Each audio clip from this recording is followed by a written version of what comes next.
1931, Cajon Pass, California. A narrow gravel road cut into a mountain. No guardrails, sharp switchbacks. A loaded diesel truck is barreling down it, brakes screaming.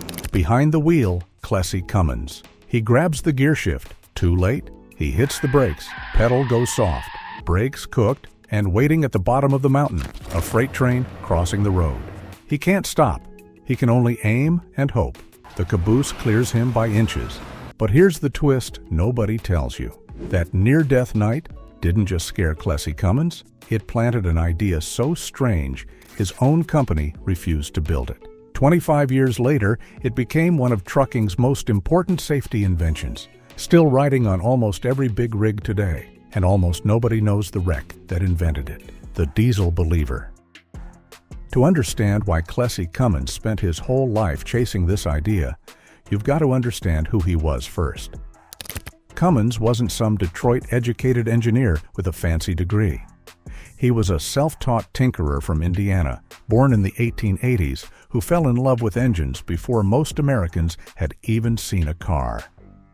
By the early 1900s, he was working as a chauffeur and mechanic.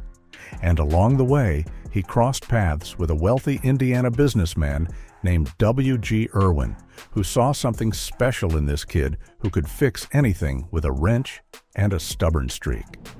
In 1919, with Irwin's backing, Cummins founded the Cummins Engine Company in Columbus, Indiana. And here's the thing. At that time, diesel engines were mostly used in ships and stationary industrial equipment. Nobody thought a diesel belonged in a truck, let alone a car. Gasoline engines were lighter, smoother, and everybody understood them. But Cummins believed diesel was the future of American trucking. Diesel engines made more torque, they were more durable, and they sipped fuel compared to gas engines doing the same job. So Cummins spent the 1920s and early 1930s doing everything he could to prove it, including some genuinely wild publicity stunts. He drove a diesel-powered car from New York to Los Angeles. He put a Cummins diesel in a race car and ran it at the Indianapolis 500. He was, in every sense of the word, diesel's biggest evangelist in America.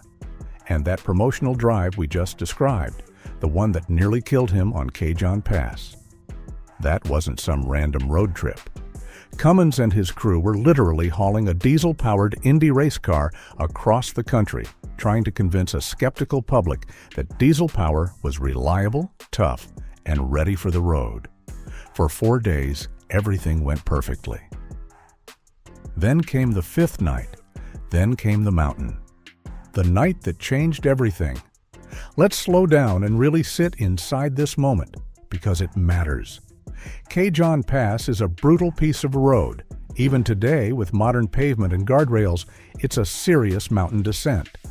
Back in 1931, it was narrow gravel, carved right into the mountainside. No guardrails, no runaway ramps, nothing to catch you if things went wrong.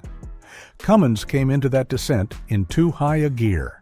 The truck was loaded to the limit, full of equipment, supplies, and that Indy race car strapped down and back. As the grade steepened, the truck started to pick up speed. Fast. He reached for the gear shift, trying to drop down and let the engine help slow things down. But the truck was already moving too quick. Force a downshift at the wrong speed on an unsynchronized transmission back then, and you could lock the whole drivetrain, snap something expensive, or worse, lose control instantly. So that option was gone. That left the brakes. And here's something a lot of people don't realize about brakes on a long descent. They don't fail all at once. They fade.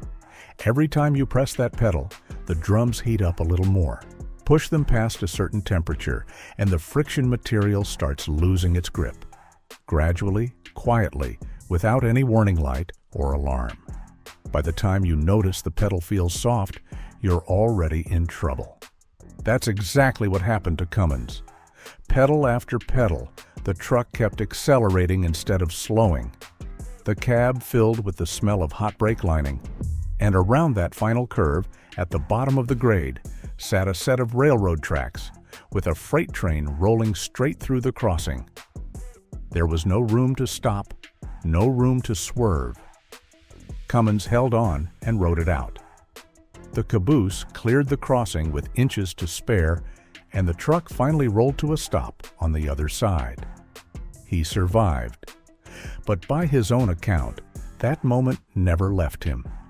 For the rest of his life, Clessie Cummins believed that the very engine that had nearly gotten him killed, the diesel, also held the answer to the problem he'd just survived.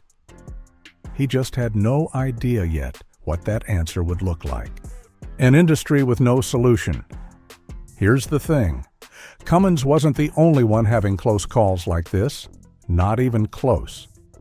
Through the 1940s and 1950s, diesel engines kept getting more powerful, and trucking companies kept loading their rigs heavier and heavier to take advantage of it. More torque meant more freight, which meant more profit. Gross vehicle weights climbed into the tens of thousands of pounds. But nobody upgraded the brakes to match. Think about that for a second. You've got a truck that might weigh 70,000 pounds, barreling down a mountain grade, and it's relying on the exact same drum brake technology that was designed for much lighter loads. It's like putting bicycle brakes on a freight train and hoping for the best. The industry tried to patch the problem instead of solving it. Manufacturers developed tougher, more heat-resistant brake linings.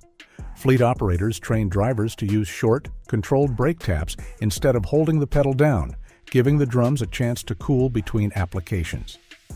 Drivers learned to gear down hard before a descent even started. And on the steepest grades, some drivers would just pull off entirely and wait, sometimes for 20, 30 minutes, for their brakes to cool down before continuing. None of it actually fixed anything. Every one of those tricks was just a way of managing brake fade, not eliminating it. And on a long enough grade, with a heavy enough load, physics always won eventually. This wasn't a rare freak occurrence either. Studies from the trucking industry document thousands of runaway truck incidents every single year during this era. It got so bad that states started building dedicated runaway truck ramps on major highways. Those gravel escape lanes you still see today, climbing off to the side of mountain passes. Over 150 of them had been built by 1990. And here's the sobering part. Those ramps weren't a precaution. They were an admission that brake failure on steep grades was a predictable, recurring, unsolved problem in American trucking. And there was one more wrinkle that made it even worse for diesel trucks, specifically. Gasoline engines have a throttle plate that creates intake vacuum, which gives the engine a little natural braking effect when you let off the gas. Diesels don't have that. So a diesel truck, the exact engine that was making trucking bigger, heavier, and more profitable, had almost zero natural engine braking to help out on a descent. The problem that nearly killed Clessie Cummins on Cajon Pass wasn't a personal misfortune. It was a symptom of an entire industry racing ahead of its own safety technology. The idea hiding inside every diesel engine. Cummins retired from his company in 1955, and that's when he finally turned his full attention back to the question that had been sitting in the back of his mind since that night on Cajon Pass. Could the diesel engine itself be made to slow a truck down, not just power it forward? To understand what he came up with, you need a quick, simple picture of how a diesel engine actually works.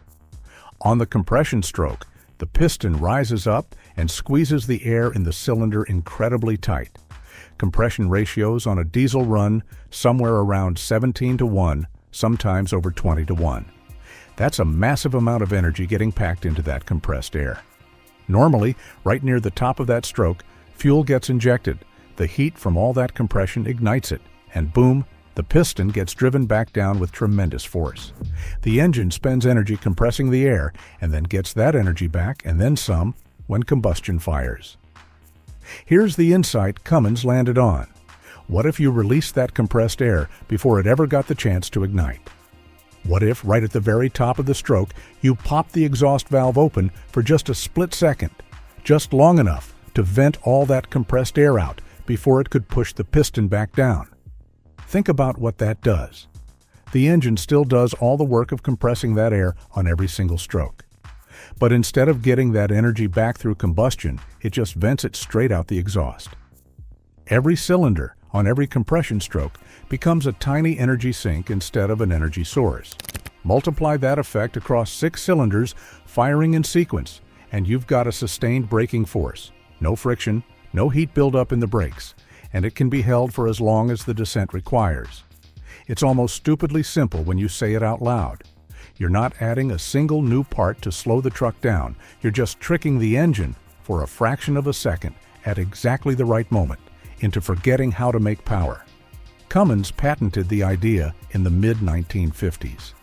And this is where things get interesting, because you'd think the company with his own name on the building would jump at it. They didn't. Rejected by his own company. Cummins brought his patented idea to the Cummins Engine Company, the very company he had founded, the one that carried his last name. And company leadership looked at it and passed. They didn't see an immediate commercial path, and they chose not to pursue it. Now stop and think about how wild that is. This wasn't some outsider with a crazy garage invention getting laughed out of Detroit. This was the founder himself, the man who had spent his entire career proving diesel could do things nobody thought it could, bringing his own leadership a genuinely brilliant safety innovation, and getting turned down by the very company built in his image.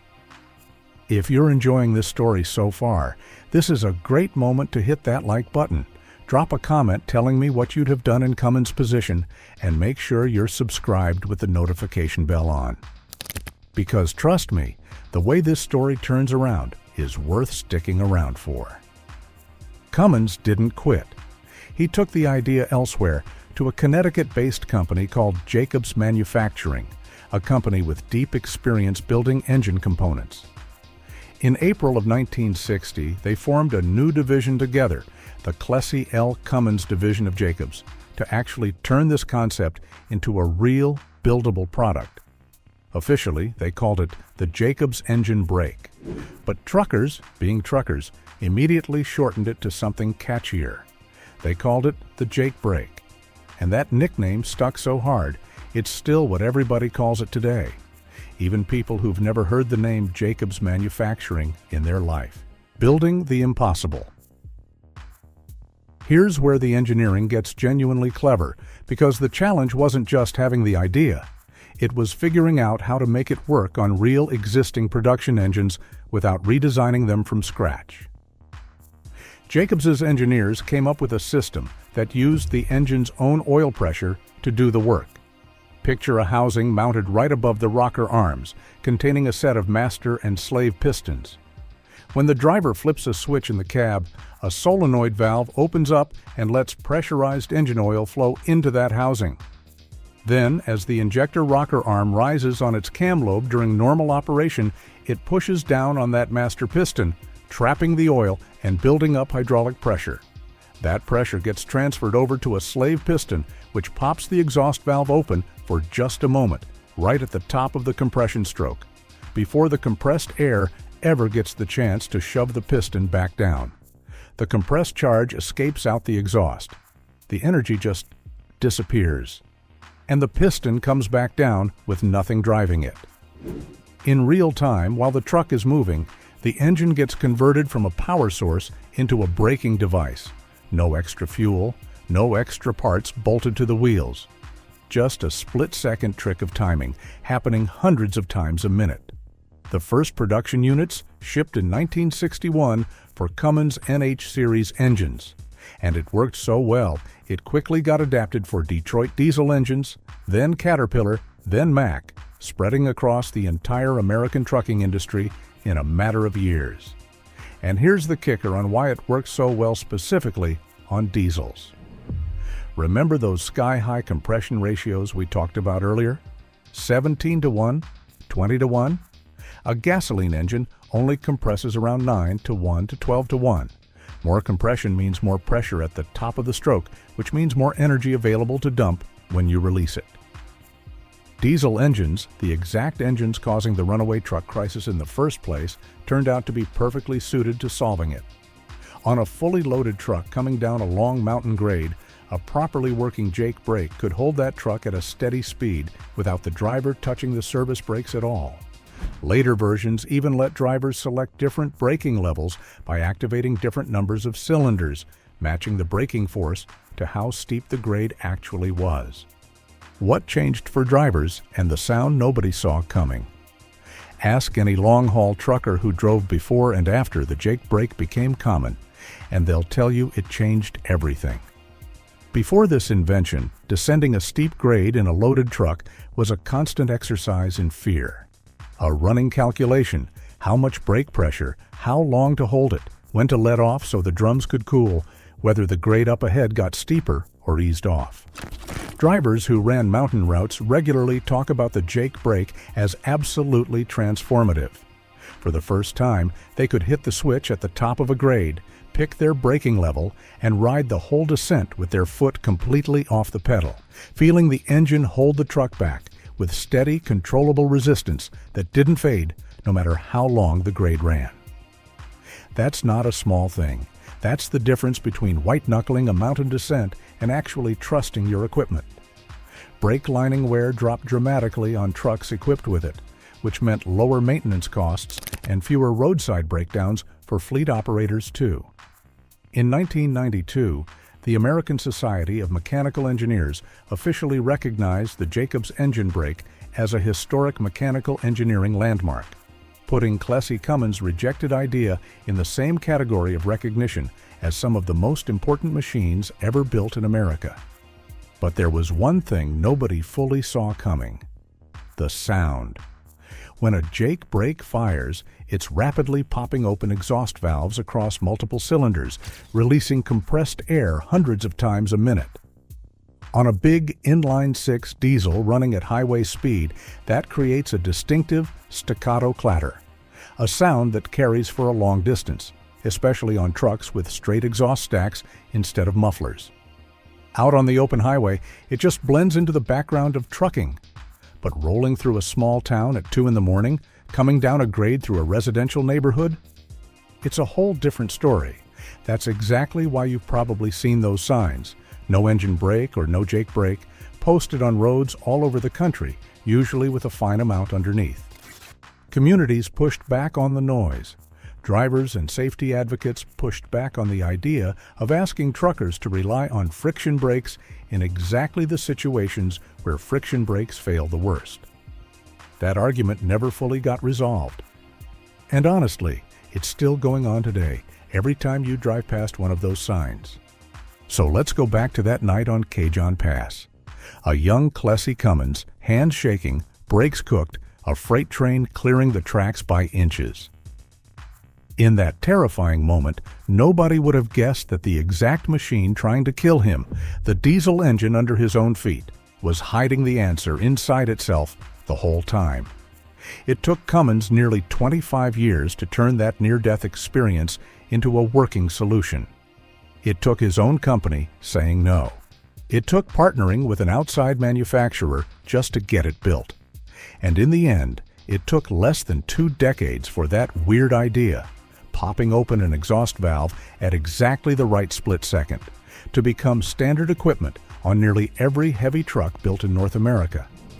The runaway truck ramps you still see carved into the sides of mountains across this country are a monument to the problem that existed before Cummins solved it.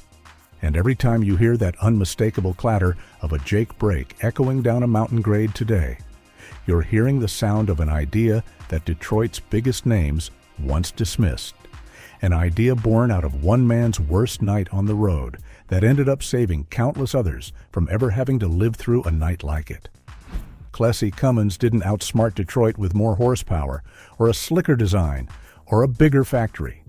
He outsmarted them with a trick so simple it's almost funny, teaching an engine, for one split second at a time, how to forget how to make power. And that trick is still running under thousands of trucks on American highways right now, tonight, holding the line on grades all over this country. And that right there is the real story behind one of the most important and most misunderstood sounds on American highways. Clessie Cummins wasn't a Detroit insider. He wasn't handed a blank check by a major manufacturer. He was a stubborn Indiana mechanic who almost died on a mountain pass, and instead of just being grateful he survived, he spent the rest of his career making sure nobody else had to go through what he went through. That's the kind of American ingenuity this channel was built to celebrate. The underdogs, the tinkerers, the guys who got told no by the biggest names in the business and built it anyway. If this story hit for you, do me a favor and smash that like button. It genuinely helps this channel grow. Drop a comment and let me know. Have you ever heard a Jake brake echoing down a mountain grade in person? What did you think it was the first time? I want to hear about it. And if you're new here, hit subscribe and tap that notification bell because we've got a whole lot more stories like this one coming. American inventors, forgotten engineering breakthroughs, and the machines that quietly changed this country forever. Thanks for riding along with me on this one. I'll see you in the next video.